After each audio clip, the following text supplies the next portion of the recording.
ജ്യോതിഷ പന്തിയിലേക്ക് എല്ലാ പ്രേക്ഷകർക്കും സ്വാഗതം. ഇന്ന് വിചിന്തനം ചെയ്യുന്നത് വിഷുഫലത്തെക്കുറിച്ചാണ്. 2024 ഏപ്രിൽ മാസം 13-ാം തീയതി, അതായത് കൊല്ലവർഷം 1199 മീനമാസം 31-ാം തീയതി ശനിയാഴ്ച രാത്രി 8:51 മേടം രാശിയിലേക്ക് രവി സംക്രമം. ആദിത്യൻ മേടം രാശിയിലേക്ക് സംക്രമിക്കുന്നു. അത് മകയിരം നക്ഷത്രം 4-ാം പാദം ശുക്ലപക്ഷത്തിലെ ഷഷ്ടി തിഥിയും വരാഹകരണവും ശോഭന നിത്യയോഗവും ഒത്തുവന്ന ദിവസം ആകാശ ഭൂതോദയം കൊണ്ട് മേടരവി സംക്രമം.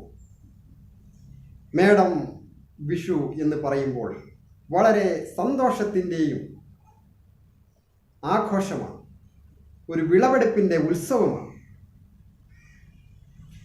മേടം രാശി ആദിത്യനെ സംബന്ധിക്കുന്നിടത്തോളം ഉച്ചരാശിയാണ്. ഉച്ചം, സ്വക്ഷേത്രം, മൂലത്രികോണം, നീചം, ശത്രുക്ഷേത്രം, മിത്രക്ഷേത്രം എന്നൊക്കെ ഉണ്ട്.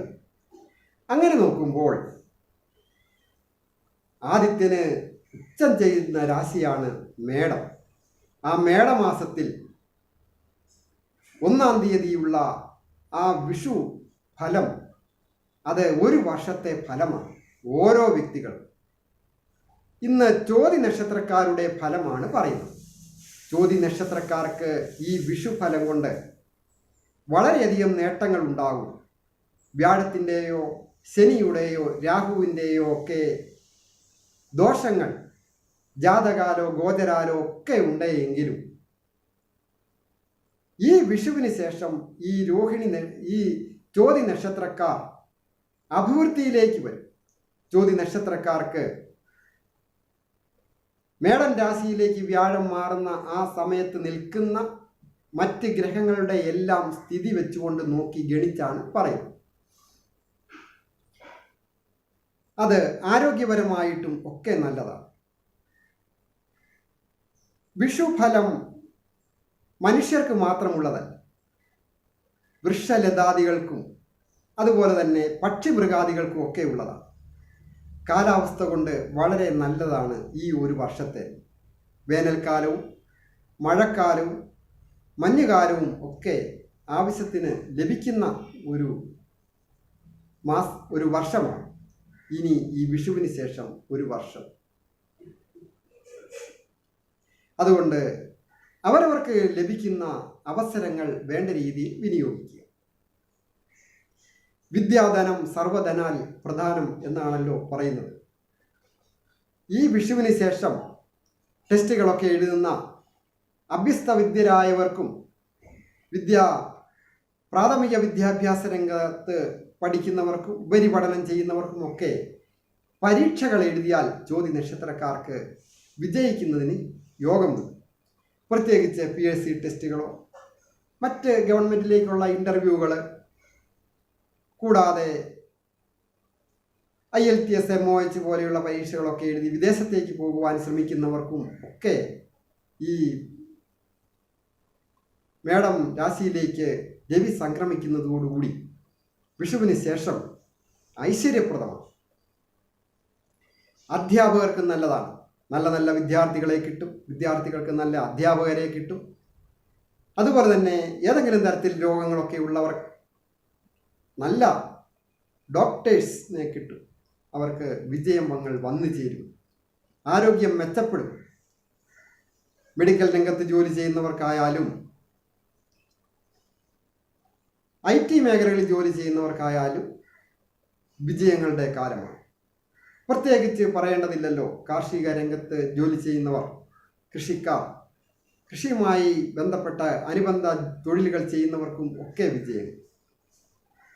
ഭക്ഷണ പദാർത്ഥങ്ങൾ നിർമ്മിച്ച് വിതരണം ചെയ്യുന്ന വലിയ വലിയ കമ്പനികളായാലും ചെറിയ ചെറിയ പാർട്ടികളായാലും, ആർക്കിടെക്റ്റേഴ്സ്, ഇൻറ്റീരിയർ ഡിസൈനേഴ്സ്, വസ്ത്രവ്യാപാര വിപണന നിർമ്മാണവുമായി ബന്ധപ്പെട്ടവർ, മത്സ്യബന്ധനവുമായി ബന്ധപ്പെട്ടും വിപണനവുമായി ബന്ധപ്പെട്ട് തൊഴിൽ ചെയ്യുന്നവർ എല്ലാം നല്ല വിജയങ്ങളിൽ നിന്ന് വിജയങ്ങളിലേക്ക് എത്തിച്ചേരുന്ന ഒരു വർഷമാണ്. ബ്രോക്കറിംഗ് പോലെയുള്ള കാര്യങ്ങൾ, ഷെയർ ഹോൾഡേഴ്സ് എല്ലാം നല്ലതാണ്. വിജയങ്ങൾ തേടിവരും. ആത്മീയ കാര്യങ്ങളിൽ കൂടി ശ്രദ്ധിച്ച് ഗുരുക്കന്മാരുടെയും മാതാപിതാക്കളുടെയും അനുഗ്രഹത്തോടുകൂടി ഉത്തമ സുഹൃത്തുക്കളുടെയും സഹോദരങ്ങളുടെയും ഒക്കെ സഹായത്തോടുകൂടി ഓരോ വ്യക്തികൾക്കും, സ്ത്രീകൾക്കായാലും പുരുഷന്മാർക്കായാലും വിഷുവിന് ശേഷം ചോതി നക്ഷത്രക്കാർക്ക് വിജയങ്ങൾ വന്നു ചേരും. നല്ല പുതുമയുള്ള വസ്ത്രങ്ങളും ആഭരണങ്ങളും വന്നു ചേരും. ഗൃഹോപകരണങ്ങൾ വന്നു ചേരും. മറ്റ് ഗൃഹം നിർമ്മിക്കുന്നതിനോ ഉള്ള ഗൃഹം പുതുക്കി പണിയുന്നതിനോ അവസരം വന്നു ചേരും. വാഹനം വന്നു ചേരുവാനും യോഗമുണ്ട്. അതുപോലെ തന്നെ ഏജ് ഓവറായിട്ട് നിൽക്കുന്ന യുവതി യുവാക്കൾക്ക് പെട്ടെന്ന് ഒരു വിവാഹം വന്ന് വാക്കാകുന്നതിന് യോഗമുണ്ട്. രാശ്യാധിപൻ തൻ്റെ ഉച്ചരാശിയിൽ കൂടി നിൽക്കുന്ന ഒരു സമയമാണ് മേട രവി സംക്രമണം നടക്കുന്നത്. അതുകൊണ്ട് ഏജ് ഓവറായിട്ട് നിൽക്കുന്ന യുവതി യുവാക്കൾക്ക് മനസ്സിനിണങ്ങിയ രീതിയിൽ ഒരു വിവാഹം വന്ന് നടക്കുന്നതിനും സന്തോഷകരമായ കുടുംബജീവിതം നയിക്കുന്നതിനുമൊക്കെ യോഗമുണ്ട്. എല്ലാവർക്കും നന്മ നിറഞ്ഞ വിഷു ആശംസ. എല്ലാവർക്കും നന്മ വരുവാനായിട്ട് പ്രാർത്ഥിക്കും. ഞാൻ ഹരികുമാർ, ദേവി ജ്യോതിഷാലയം, കാവുംപടി, മണർകാട്, കോട്ടയം. ഈ ചാനൽ സബ്സ്ക്രൈബ് ചെയ്തിട്ടില്ലാത്തവർ സബ്സ്ക്രൈബ് ചെയ്യുകയും ലൈക്ക് ചെയ്യുകയും ഷെയർ ചെയ്യുകയും ചെയ്ത് എന്നെ പ്രോത്സാഹിപ്പിക്കണം എന്നും കൂടി അഭ്യർത്ഥിക്കുന്നു. അതുപോലെ തന്നെ ജ്യോതിഷ കാര്യങ്ങൾക്ക് നേരിട്ട് വരികയോ ഫോൺ വിളിച്ച് ചോദിക്കുന്നതിനും അവസരമുണ്ടായിരിക്കുന്നു. എല്ലാവർക്കും നന്ദി, നമസ്കാരം.